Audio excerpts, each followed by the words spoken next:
how to look at the Uniform Civil Code, which has been passed in one state. We know that the Constitution, Article 44, कहता है the state shall endeavor. It was a different moment in India's history when this kind of approach was made, and as we have always believed, India has a transformative constitution, which means that the constitution, the Supreme Court has held this repeatedly, कि संविधान की जो सोच है, जो हमारे जो हम अधिकारों के बारे में सोचते हैं, वो पीढ़ी दर पीढ़ी आगे बढ़ता जाता है. नफ्ते जौहर का जजमेंट उसका एक एग्जाम्पल है. पुट्टुस्वामी का 9 जज बेंच का जजमेंट उसका एक उदाहरण है. And I will come to the Puttaswamy judgment because it has a direct bearing on what we are discussing today.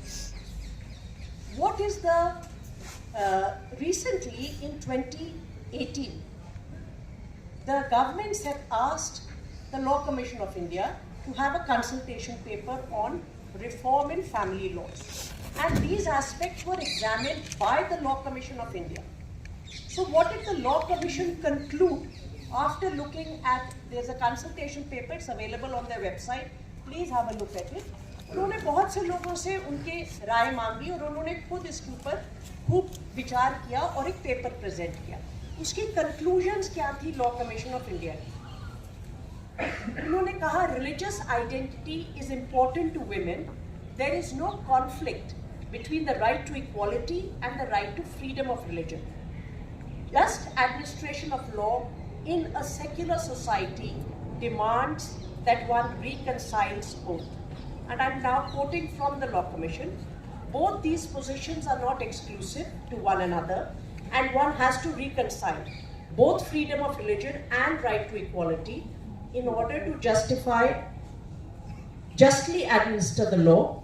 Both these rights are valuable and guaranteed to every citizen of the country, and to necessitate women to choose between one or the other is an unfair choice.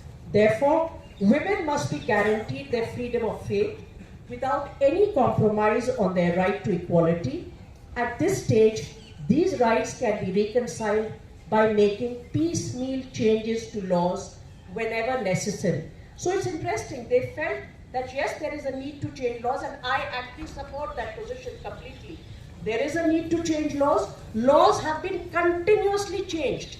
Since 1950 onwards, people have gone to court. The last was the example of triple talaq and Shaira Bano, but that's not the only one. All laws of this country and women have gone forward and used their agency and the forum of constitutional courts to ask for changes in law. Discrimination and not difference lies at the root of inequality. And the Law Commission said, the fact that secular laws such as Special Marriage Act also continue to suffer from lacunae suggests that even codified or religion-neutral laws offer no straightforward guarantee of justice. Uniformity of laws does not address the issue of inequality within communities. Therefore, it is urged, and this is the Law Commission's recommendation, therefore it is urged that the legislature should first consider guaranteeing equality within communities between men and women rather than equality between communities. This way, some of the differences within personal laws which are meaningful can be preserved and inequality can be weeded out to the greatest extent possible without absolute uniformity. Resolution of this conflict does not mean abolition of difference. This commission has therefore dealt with laws that are discriminatory rather than providing a uniform civil code, which is neither necessary nor desirable at this stage. Most countries are now moving towards recognition of difference, and the mere existence of difference does not imply discrimination, but is indicative of a robust democracy. This is the Law Commission of India in 2018. I would not be surprised if another law commission on exactly the same subject is set up, because that's a new thing the government is now doing. If they don't like something, they ask for yet another opinion on the matter. Let's come to Uttarakhand, which has claimed, and there was a whole committee that was set up और उत्तराखंड ने पहला UCC का कानून assembly ने पारित किया है। अभी उसको एसेंट मिलना है प्रेसिडेंट का, and the rules that have to be made for it to be actually operationalised. News media reports suggest that a committee has been formed, but it is yet to be, the rules are yet to come into being, so it's not law as yet. Who will this apply to? This is very interesting, and I don't know if we have any students from Uttarakhand here, because it gives a definition of resident, and it says anybody who is a citizen of India, whether residing within or outside the territory of the state of Uttarakhand. If you are a permanent resident of the state of Uttarakhand और आप JNU में भी पढ़ रहे हैं, तो ये कानून आपके ऊपर लागू होगा. अगर आप एक परमानेंट एम्प्लॉय स्टेट गवर्नमेंट में, आप सोच लीजिए आप उत्तराखंड भवन में, वैसे हमारे यहाँ तो पूरे हिंदुस्तान में आजकल कॉन्ट्रैक्ट लेबर चल रही है, पर आप सोच लीजिए आप उत्तराखंड भवन में परमानेंट स्टेट एम्प्लॉय हैं और आप रहने वाले उत्तराखंड के नहीं हैं, आप कहीं के भी रहने वाले हो सकते हैं, आप वहाँ के परमानेंट एम्प्लॉय हैं उत्तराखंड भवन में दिल्ली में, तो वहाँ पर आप अगर नौकरी कर रहे हैं तो आपके ऊपर, क्योंकि आप स्टेट एम्प्लॉय हैं, आपके ऊपर ये वाला यूनिफॉर्म सिविल कोड अप्लाई करेगा, चाहे आप पैदाइश कहीं और किसी और राज्य की हो सकती है. You are a permanent employee of the central government, maybe you are posted in, I don't know, CRPF or any such force or any state function. You may be part of the election commission or any other thing, and you are posted over there, but you are a permanent employee of the central government. Then this will apply to you. You have resided for over a year in Uttarakhand, it will apply to you. So the scope of who is a resident on whom this will apply is actually way wider than one would commonsensically think about it. All these people on them, or you are a beneficiary of any scheme of the state government or the central government which is applicable in the state of Uttarakhand, then this will apply to you. So that is just for us to understand. Who will it not apply to? Who are exempted? The scheduled tribes. Now let us look at to understand this. It's not my case कि scheduled tribes को या आदिवासी लोगों को भी इसके अंदर लाया जाए, मगर क्योंकि हमें समझना है कि क्या रैशनल है उसके पीछे, तो अगर किसी को एग्जेम्प्ट किया गया है तो उसके पीछे क्या सोच रही है, उसके लिए जानना जरूरी है. Let us look at what is the demography of Uttarakhand. Uttarakhand, as per the 2011 census, as we know, there hasn't been a census in over a decade, which is again a first in India, of course. You have 82.97% people who practice the Hindu religion. In all the 13 districts of Uttarakhand, Hindus are the dominant community. The Muslim population in Uttarakhand is 13.95%. The Christian population is 0.37%, while the tribal population, the ST population, is 3 to 4% of the population. So the ST population is actually much more than any of the religious minorities. It is also nobody's case, not even the case of the people who have enacted this, that there is no discrimination against women within the scheduled tribe community or in the customary laws. In all customary laws, in all personal laws, there is inherent discrimination, particularly against women. There is not a single personal law that is that can claim that there is no discrimination. Yes, in some, due to it being either the majority group and therefore a greater space for leverage and advocacy, or through the courts, greater equality has been brought in.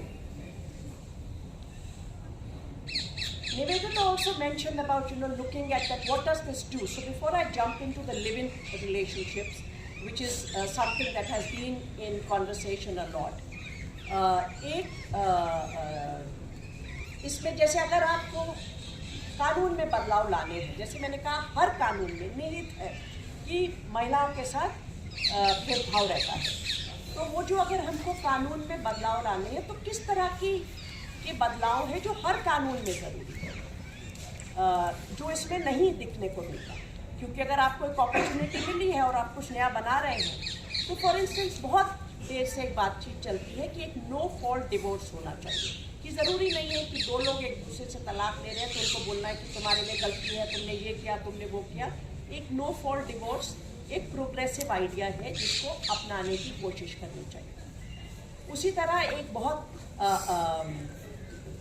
पिछड़ी हुई सोच है जो कानून में, हिंदू कानून में है, रेस्टिट्यूशन ऑफ कॉन्जुगल राइट्स, कि अगर कोई महिला साथ नहीं भी रहना चाहती, कोर्ट का आदेश होगा कि आपका हक है महिला के ऊपर, इसलिए अब वो आपके साथ रहेगी और आप उसके साथ संबंध बना सकते हैं।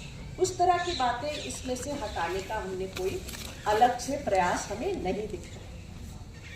इसमें जो एक सोच आई है वो, जैसे निवेदिता ने भी कहा कि, और मेरा मानना है कि अगर हम कुछ दौर से देखें इस तरह के कानून आ रहे हैं, एक और कानून जो बहुत से राज्यों ने पास किया है जिसका आयरॉनिकली नेम है freedom of religion act, but they are basically anti conversion laws, और जो फ्रीडम ऑफ रिलीजन को एक्चुअली रिस्ट्रिक्ट करता है, और वो बहुत से एटलीस्ट 11 राज्य उसको पेश कर चुके हैं। उसकी चुनौती चैलेंज जो है वो सुप्रीम कोर्ट में प्रेजेंटली पेंडिंग है। In that also what comes out very strikingly is how the underlying subtext, while it is a facially neutral law and it's a gender neutral law, what it is actually doing is to control women's freedom of choice, particularly in intimate partner, as well as in controlling women's sexualities and bodily autonomy. And that is the domain within which increasingly we see the government passing laws.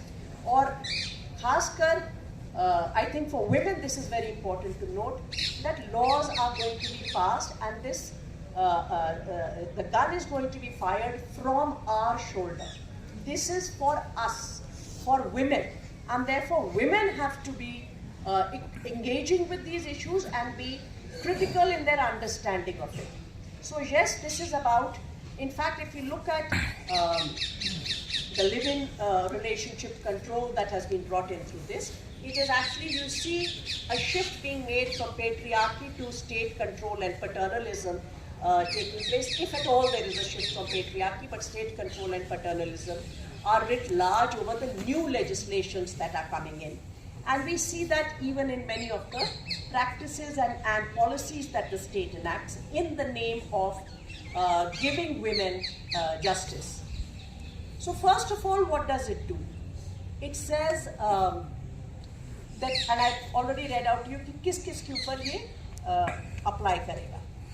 अगर आपने तय किया है कि आप एक live in heterosexual रिश्ते में, ये दूसरे रिश्तों के बारे में बात नहीं करता, और and before I get into this I want to point out the very same state when not very long ago the marriage equality और same sex marriage cases were being argued in the Supreme Court of India. इसी union of India की तरफ से बहुत जोर से बहस की गई थी कि शादी नहीं अलाउ कर सकते हम कंसेंसुअल एडल्ट सेम सेक्स रिश्तों में ये कोहैबिट करें, क्योंकि शादी बहुत प्योर है, ये इसमें नहीं घुसना चाहिए। इन लोगों को जैसे भी कोहैबिट करें, हम इनके और कुछ नहीं पूछेंगे, कोई सवाल नहीं पूछेंगे, ये अपनी जिंदगी में जो मर्जी करे, स्टेट इसमें कुछ नहीं बोलेगा। Which was to tell them that you don't deserve. For those who believe, some may believe, some may not believe, but for those who believe, it was said you don't deserve the recognition that the institution of marriage gives. So not even under Special Marriage Act, forget any religious sanctity, but get out of this marriage. The institution of marriage you will not get.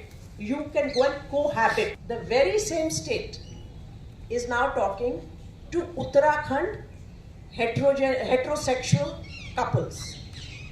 और उनको क्या कह रहे हैं? अगर आप cohabit करेंगे तो हमें बताइए, हम तय करेंगे आप ठीक है ये रिश्ता की नहीं थी। So even if you try and understand, there is a running thread through all this, and that is what I'm saying is what we need to be able to catch on to.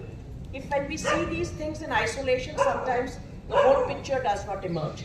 So if you decide to have a live-in relationship, which incidentally is not a new thing even for Indian law, the Protection of Women from Domestic Violence Act passed way back in 2005, again something that comes out of the women's movements, experiences on the ground, that women suffering from domestic violence in matrimonial homes or in natal families, all women, whether you're a mother, sister, daughter, wife, etc., require the protection of law, both right to residence and protection orders.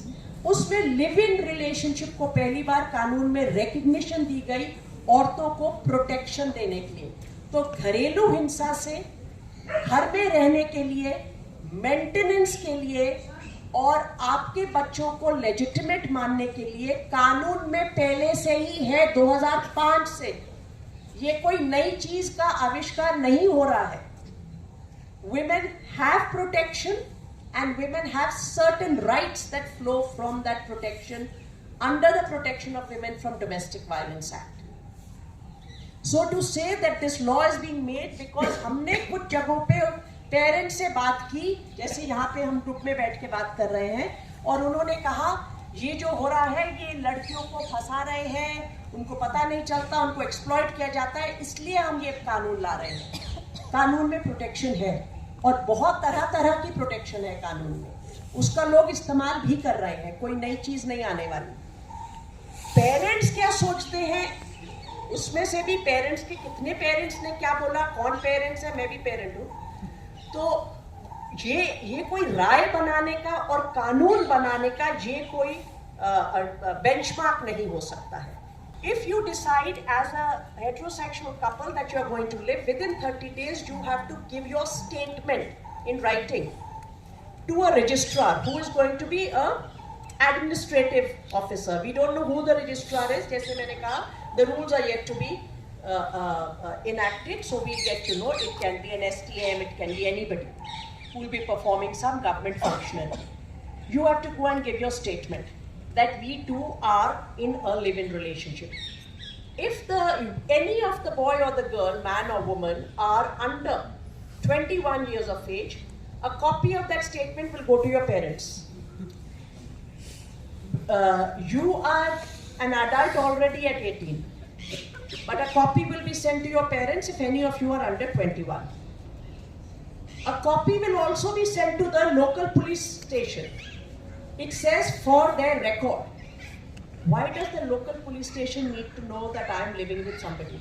Supposing somebody gets married, like a proper marriage, Hindu marriage or whatever, do you send a wedding card to the police station to inform them that henceforth these two are living as a husband and wife over here? So for record, because this is some suspicious activity, a record will be maintained, and after that what the police will do is up to everybody's own experience and imagination. Thereafter, a summary inquiry will be conducted by this registrar. वो summary inquiry में वो क्या सोचेंगे, क्या करेंगे, इसके बारे में कानून हमें नहीं बताता है, रूल्स बताएंगे कि नहीं, I can't say. वो समरी इंक्वायरी का मतलब ये तो हो गया कि हम, और ये कहते हैं कि वो किसी को भी बुला के बात कर सकते हैं, आपके पेरेंट्स को भी बुला सकते हैं, किसी थर्ड पार्टी को भी बुला सकते हैं, और क्या देखेंगे, certain kind of live in are prohibited. Now this is a new thing that has come into the law. The PWDVA does not say that certain live-ins are allowed and certain live-ins are prohibited. This PWDVA looks at the live-in relationship from the lens, and that is ostensibly the reason for this. The PWDVA looks at it through the lens of the woman in the relationship, if suffering from any form of domestic violence, physical, verbal, emotional, sexual, economic, should get the protection of law.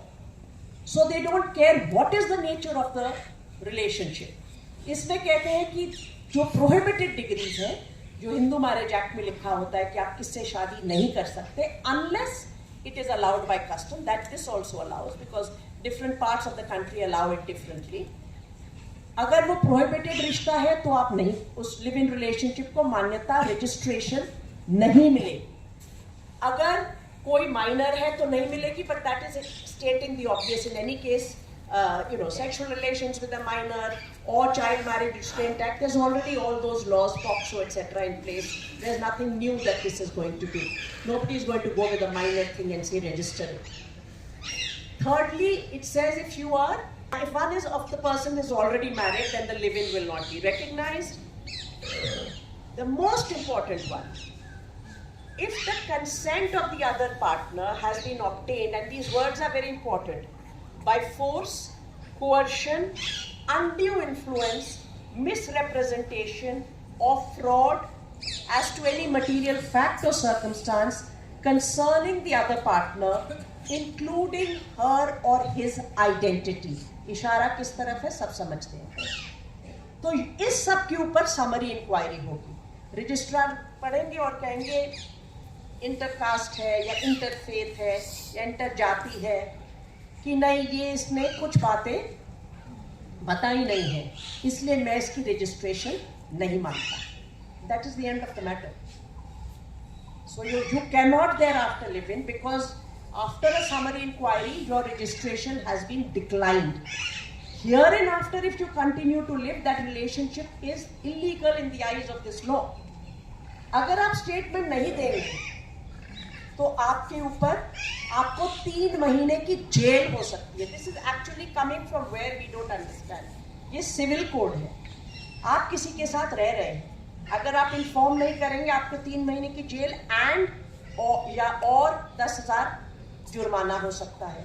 Supposing आप फिर भी रह रहे हैं, दिल्ली में रह रहे हैं, सोचते हैं क्यों उत्तराखंड को हम सोचें, हम यहाँ रह रहे हैं, उनको छोड़िए, हम उत्तराखंड के रहने वाले हैं, but we are living in JNU, we are not going to inform. Some third party will inform. Anybody can inform.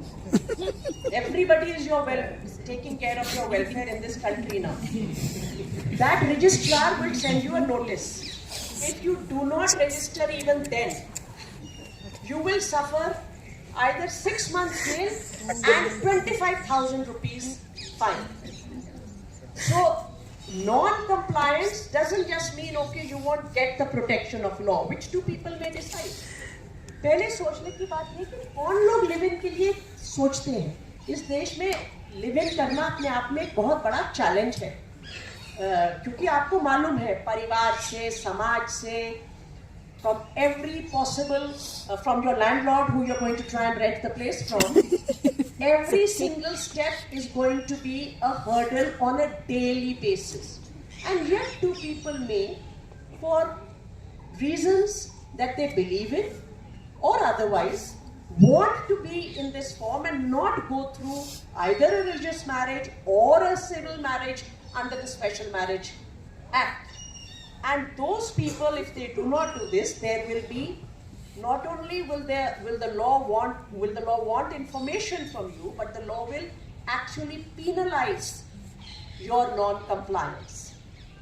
This kind of intrusion that the law is now making into the private space, it's actually very interesting, because Nivedita also offered us what is a feminist perspective. Looking at it from a legal standpoint, for very long, law में एक division थी between public and private. और feminist ने argue किया कि जो private sphere है, क्योंकि उसको बोला जाता था ये जो private sphere है, इसमें कानून का कुछ नहीं है. मतलब कि आप वहाँ पे मारपीट करें, मैरिटल रेप करें, कानून उसमें नहीं देखेगा, कानून दूसरी तरफ देखेगा.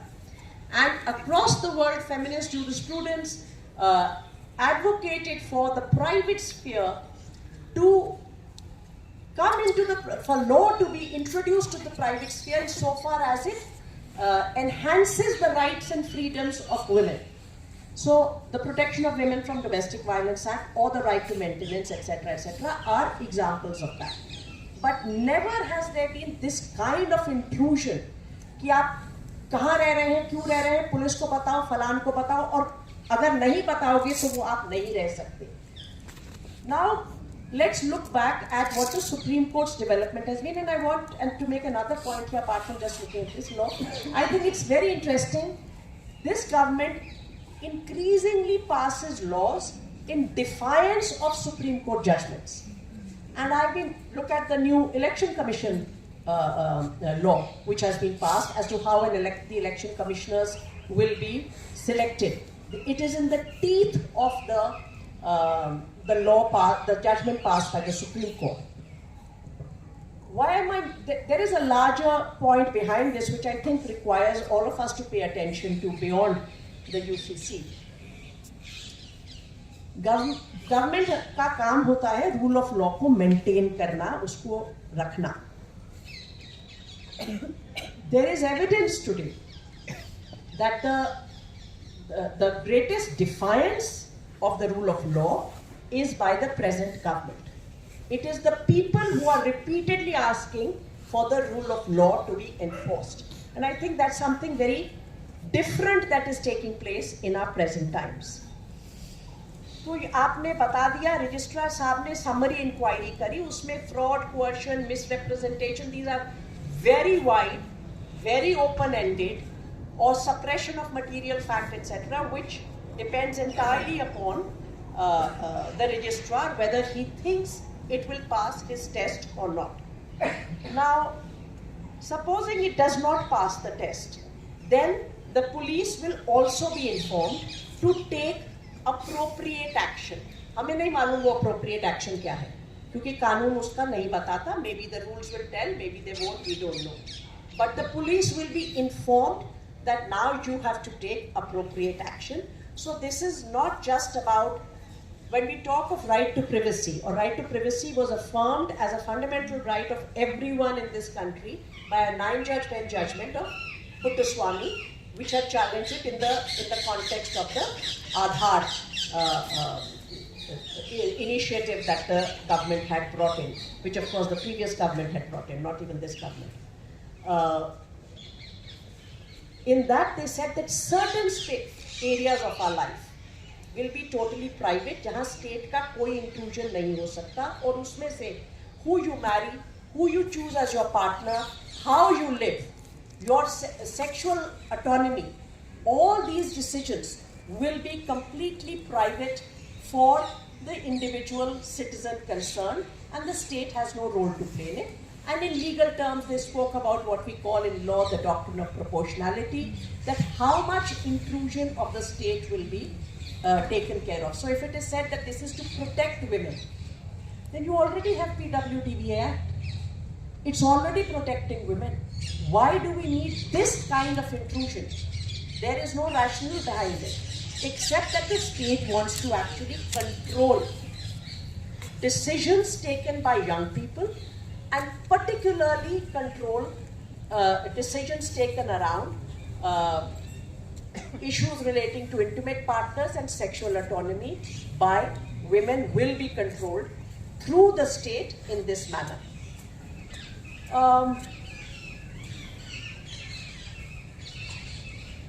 I am going to actually stop there because I think Shahrukh is already with us and she can speak to it. The rest is more legalistic and I don't want to go into that. I would only conclude by saying what I said earlier, that